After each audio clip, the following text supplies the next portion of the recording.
some came in leaking boats. Some swam the swirling rain-fed waters of the delta. Others gathered in their thousands on the far shore.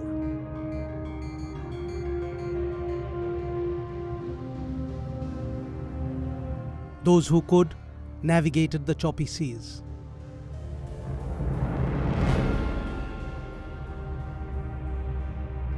A bedraggled, hopeless mass of humanity intent on fleeing the land of their ancestors, fleeing conflict dating back to their forefathers.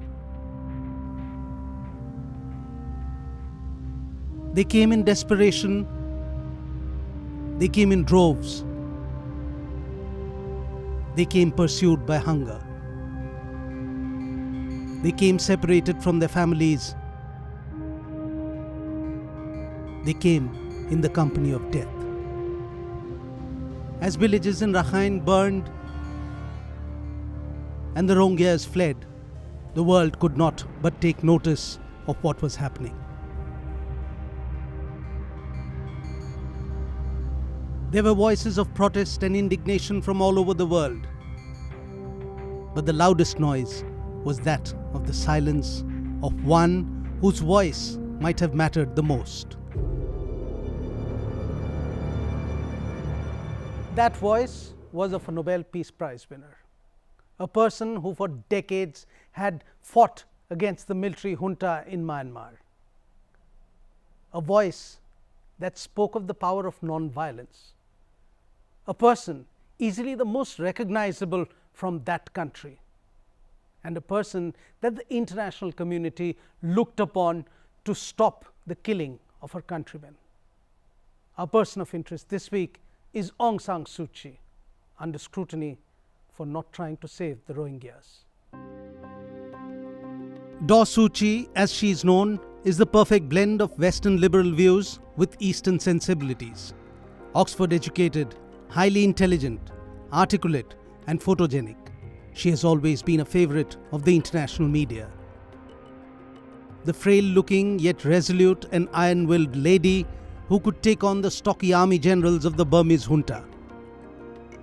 Her loyalty to the people of Burma, her stance on democracy, and her solidarity with those imprisoned for demanding democracy earned her the respect of Burma and the world. Hers was the cause for democracy in the East. And she was and is the shining symbol of man's inherent, indelible right to be free and to live without persecution. Often described as the world's most persecuted minority, the Rohingya of Myanmar live in the western coastal state of Rakhine, one of the poorest states in the country. They are an ethnic group with Muslims in majority and have been for centuries a part of Buddhist majority Myanmar. However, theirs is a history of being ostracized in their own homeland. The Rohingya population is not considered one of the 135 official ethnic groups in Myanmar, and since 1982 has even been denied citizenship. For years now, theirs is a piteous tale of torture, persecution, rape and murders, which the international community is increasingly terming as a genocide, now happening under the watch of Aung San Suu Kyi's party that heads the government of Myanmar. The situation remains or seems a textbook example of ethnic cleansing. I call on the government to end its current cruel military operation with accountability for all violations that have occurred and to reverse the pattern of severe and widespread discrimination against the Rohingya population. On 25th of August 2017, Rohingya militants attacked security forces. 71 people died in the fighting that day, the bloodiest since conflict broke out in 2016 between ARSA, the Arakan Rohingya Salvation Army, and security forces in Myanmar's northern state of Rakhine. It is a relentless cycle. Every time there is an atrocity on the Rohingya, the ARSA militants seek retribution. And every time there is an attack on security forces, there is a massive crackdown on the Rohingya. According to reports, more than 100,000 Rohingya have fled their villages and crossed over into Bangladesh. Those in the refugee camps there claim that the military, assisted by Buddhist monks, have razed villages and killed civilians. The Rohingyas have fled not just to Bangladesh, but to India, Pakistan, Malaysia, Saudi Arabia. The Burmese government, the Myanmarese government says that it's not just the Muslims who have fled, but also the Buddhists and Hindus. And with the international community not allowed access to Rakhine, and with Suu Kyi keeping her silence, there was no way to assess the situation, to assess the truth. But then Aung San Suu Kyi shocked everyone with her Facebook post about an iceberg of misinformation. This was simply the tip of a huge iceberg of misinformation, calculated to create a lot of problems between different communities and with the aim of promoting the interest of the terrorists. What else could Suu Kyi say? She can't acknowledge that the army has been very heavy-handed, which they have been. She has a point when she says the army was provoked. They were. And armies, when they are provoked, can be pretty nasty, especially if they are armies accustomed to ruling a country. Aung San Suu Kyi is the daughter of Myanmar's independence hero, General Aung San, who had worked to unite the various national groups of Burma to secure their independence from British rule. But on 19th of July 1947, 6 months before Burma was to become free, General Aung San was assassinated. His daughter Suu Kyi was just 2 at that time. He was an idol for Burma. He was Burma's, how shall I put it, Mahatma Gandhi and Subhash Chandra Bose combined in one. He was a great freedom fighter and democrat, but he was also an army general and a great victor. And this combination was very powerful in Burma. Burma became independent on 4th of January 1948, and 10 years later, in 1958, the army took control over the country for the first time. When democracy was restored, General Aung San's widow and Suu Kyi's mother gained prominence as a political figure in the newly formed Burmese government. In 1960, she was appointed Burmese ambassador to India, and the 15-year-old Suu Kyi came to live in Delhi with her mother. Sue, as I call her, was in college with my sister, Lady Sriram. Her mother became good friends of my parents.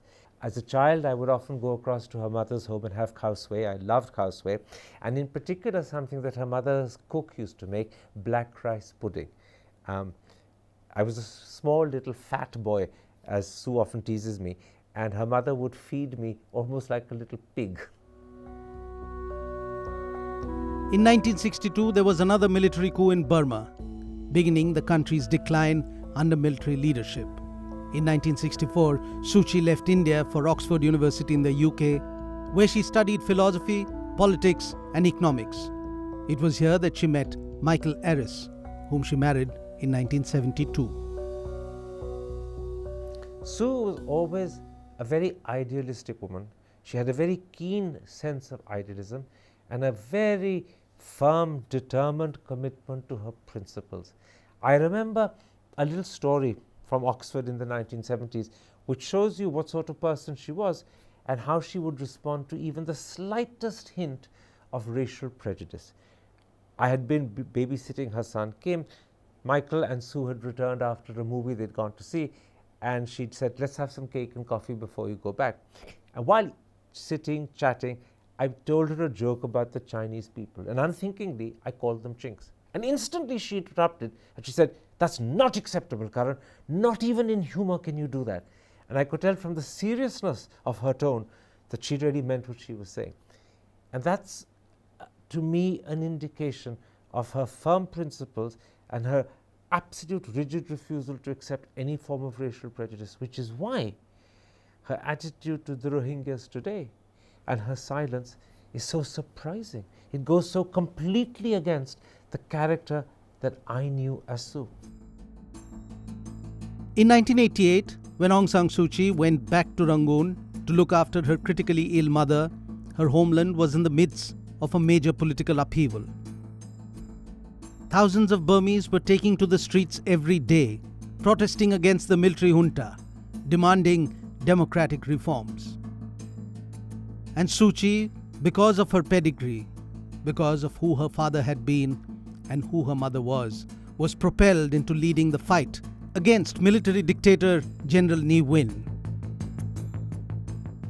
While she was there, a sort of spontaneous student movement against the Ne Win regime took place. And the students came and asked if she would lend her support. She was, after all, Aung San's daughter, and Aung San, as I said, is an icon in Burma. And she decided, hesitantly at first, but increasingly with firm commitment, to support the students because they were fighting, struggling for the restoration of democracy and for the very ideals that she and, more importantly, her father had stood for. So it was really the fact that she was in Burma and the fact that this spontaneous student rising happened and that they approached her for leadership that led her to politics. Undoubtedly, she would have found some other way if this hadn't happened. Organizing rallies and traveling around the country, calling for peaceful democratic reforms, Suu Kyi soon became the face of the agitation. She captured people's hearts with her non-violent stance. But in 1989, the government placed her under house arrest. In 1990, the military junta called for a multi-party election which gave a landslide victory to Aung San Suu Kyi's party, the National League for Democracy. The junta voided the results, refusing to hand over control to Suu Kyi, and intensified repression. The future for democracy in Burma seemed bleak. It was at this time that the Nobel Committee decided that there was no better person than Aung San Suu Kyi to win the prize for peace in 1991. She married an Englishman. They lived in London. And they felt that here was someone who was, quote unquote, one of us. Sue's role as a young lady, separated from her husband and her children, kept under house arrest, had attracted enormous attention because of the very simple, low-profile way in which she went about it. She wasn't seeking publicity, she was fulfilling a commitment, an inner response to what she thought was a moral duty. And that also attracted huge attention. And she follows in the footsteps of people like Mahatma Gandhi and Nelson Mandela in committing herself to non-violence. And I think Burma was a country that the Nobel Peace Prize Committee felt had been ignored. It wanted to encourage this movement, and one way of encouraging the movement was to recognize Sue. For the next 6 years, Suu Kyi stayed under house arrest. Released in July 1995, she still faced travel restrictions. But every word of hers and every move that Suu Kyi made was of immense importance to her country.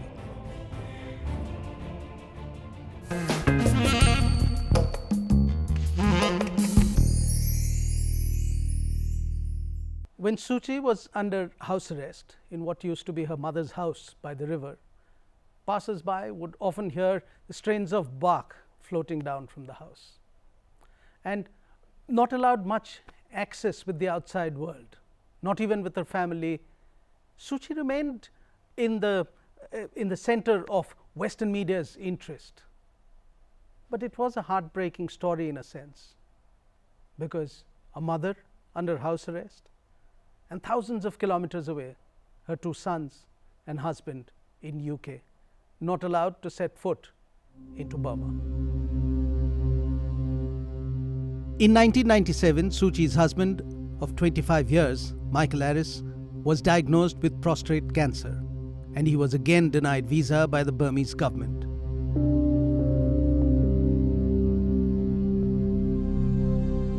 There were many appeals from the United States, from the then UN Secretary General Kofi Annan, and even Pope John Paul II, but they all fell on deaf ears. At that time, Suu Kyi was not under house arrest, and the junta, having denied Michael a visa, urged Aung San Suu Kyi to leave the country to attend to her sick husband. Suu Kyi refused the military's kind offer, knowing very well that that would mean exile as she would never be allowed in again.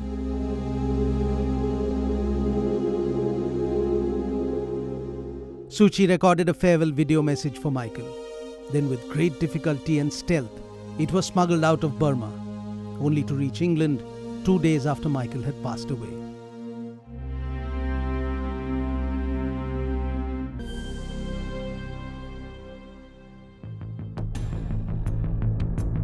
In September 2000, Suu Kyi was placed back under house arrest. She was released after 19 months, but then again put back in. It seemed that the military rulers of Myanmar did not know what to do with her. This routine of in and out continued till 2009, when finally, after years of international diplomatic pressure, the Myanmar government announced that Aung San Suu Kyi might be released soon. The timing was crucial.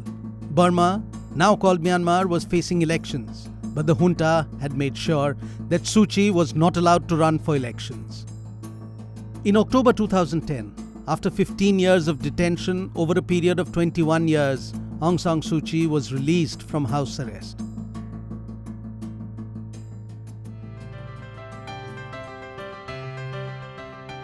The world rejoiced. Her son Kim was allowed to visit her after a decade. The National League for Democracy, her party, finally regrouped and rejoined the political process. In 2013, for the first time in 24 years, Aung San Suu Kyi stepped out of the country as she embarked on a tour to meet friends who stood by her. In Delhi, Suu Kyi went to visit her old college. Sue was always a very determined and tough person, very single-minded in what she wanted to do, and very rigid about her principles, which she would always stand by. There was also a huge inner beauty, and still is. She has a very definite style. She's a very petite, slim person, and she always has flowers, usually orchids, in her hair. And she has an engaging smile. She has a way of using her eyes to convey mischievous meaning to what she's saying. Her words are innocent, but her eyes convey that there are double senses. And that quality remained. And she had an engaging laugh which was there. But obviously the Sue I was meeting 20 years later was a much more serious, dedicated person because she'd been through so much. For 2 years, Suu Kyi continued building up her party and drumming up international support for her country to return to the path of democracy. In 2015, her efforts bore fruit as Myanmar saw the first openly contested election in 25 years. Suu Kyi had reached out to her people, and they gave back the biggest mandate Myanmar had ever seen. Suu Kyi's NLD headed for a landslide victory. And although the constitution barred her from leading the government officially, she made it very clear that the power would ultimately rest with her. If the NLD wins the elections and we form a government, I'm going to be the leader of that government, whether or not I'm the president. How would you be leader of the government if you weren't president? Why not? Did you have to be a president in order to lead a country? This is a role akin to the role Sonia Gandhi played in India when Dr. Manmohan Singh was Prime Minister. No. Not quite like that. So you wait and see and hope that we win the elections 100% so you can find out what I have in mind. But the important thing is that if you are in a position to form a government, the leader of that government will be Aung San Suu Kyi, regardless of whether she's president or not. Of course. Suu Kyi's party, the NLD, won the required 2/3 number of seats contested in parliament to win a majority there. But this majority, this mandate, did not reflect the true picture, because there were 1 million Rohingyas in Rakhine who did not vote for her, and they did not vote because they are not allowed to vote. They are not citizens of Myanmar and they don't have the right to vote. The Rohingyas originally many of them have been there for centuries.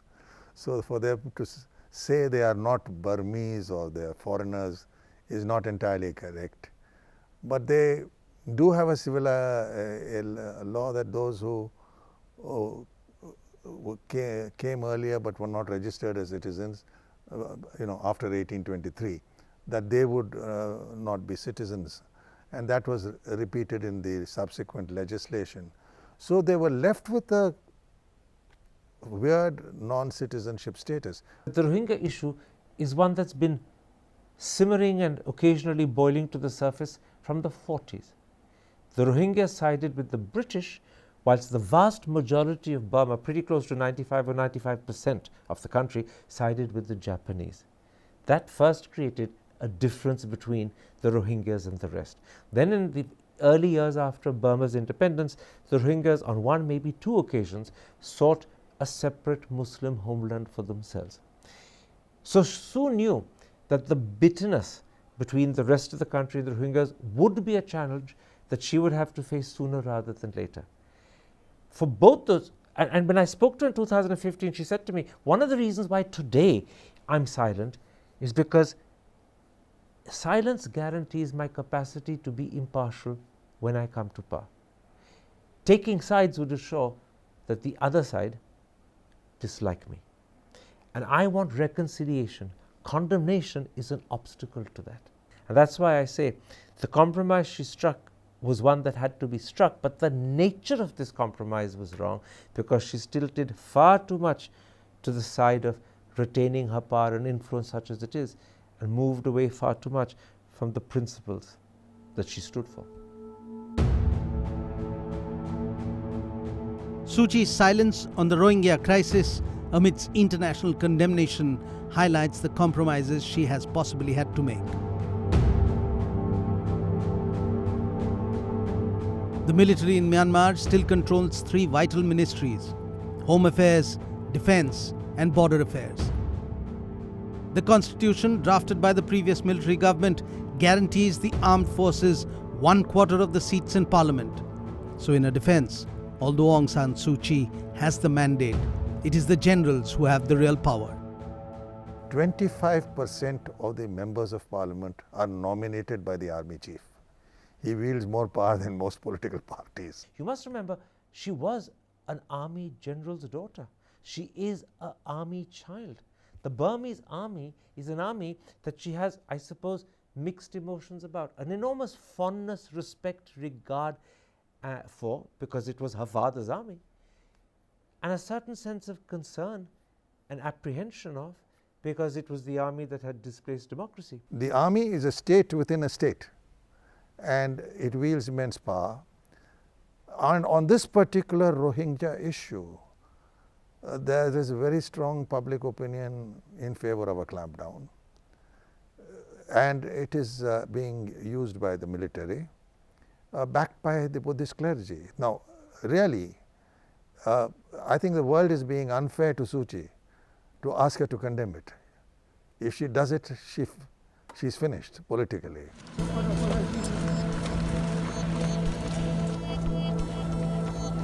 In 2016, Suu Kyi was accused of failing to protect Myanmar's Rohingya Muslims during the persecution that followed the October militant attacks by ARSA when they killed 9 police officers.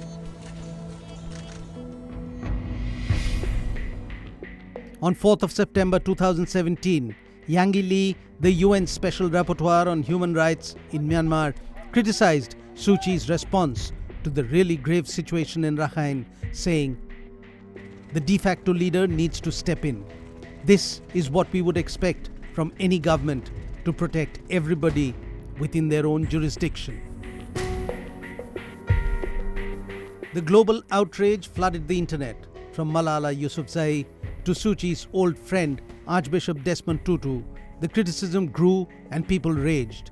If she is forthright, she will be thrown out not only by the army but by the large section of the people, because the anti-Muslim sentiment is so strong. I've seen it. You go through the streets of Rangoon, it's all there. Yangon, it's all there. So would you rather that she got thrown out and there was no one who could bring in democracy by persuasion, which is what many people I talk of my Myanmar friends say, that, you know, democracy can't be imposed. It has to be absorbed.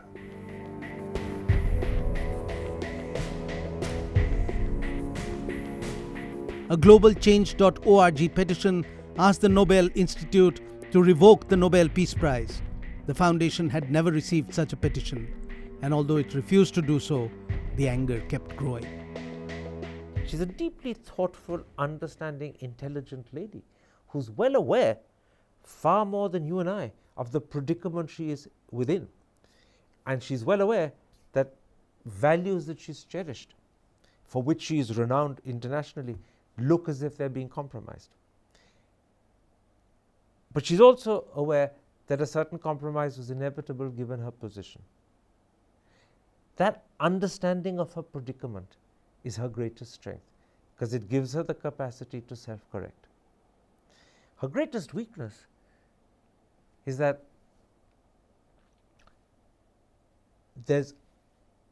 she's not the absolute ruler of Burma, and her need to compromise is also, sadly, strengthening the army because it's weakening her.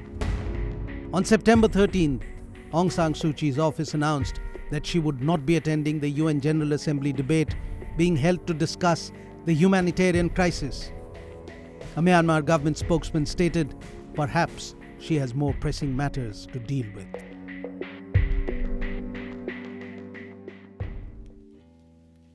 Ultimately, our aim should be to create a world free from the displaced, the homeless, and the hopeless.